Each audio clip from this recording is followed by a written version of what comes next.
Ininspeksyon ng mga investigador mula sa Taiwan ang barkong ginamit ng mga kawani ng Philippine Coast Guard nung araw na mabaril nila ang isang mangingisdang Taiwanese. Napanood na rin ng mga investigador ang video ng insidente at malaki raw ang maitutulong nito sa investigasyon. Nakatutok si Lia Manyalak del Castillo.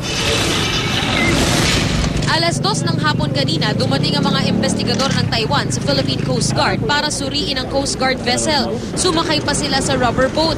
Inikot at kinuhanan ng video ang vessel na ginamit daw ng Coast Guard para raw habulin ng Taiwanese fishing boat na nangingisda sa loob ng Exclusive Economic Zone o EEZ ng bansa. I-open namin kung anong kailangan nila, ibibigay namin sa kanila, and lahat ng posibleng tulong para malutas yung kaso. Lalong-lalo na yung pag-inspect ng barko. Considered vessel. Ocular inspection. Ocular. They can make measurements if they want. They can make forensics if they want.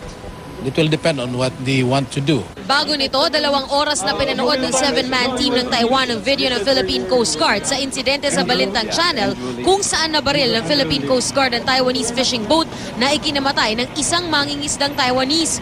Kasama ng Taiwanese investigators sa panonood ang mga opisyal ng Manila Economic and Cultural Office o MECO, Taipei Economic and Cultural Office o TECO at NBI.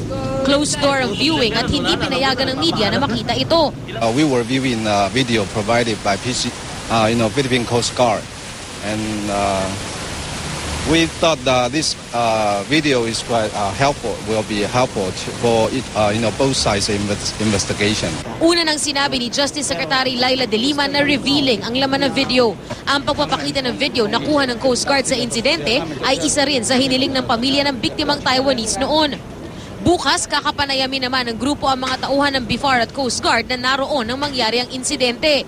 Pagkatapos nito, posibleng tumulak na pabalik ng Taiwan ang grupo. They prepare their own reports to consolidate with their findings in Taiwan.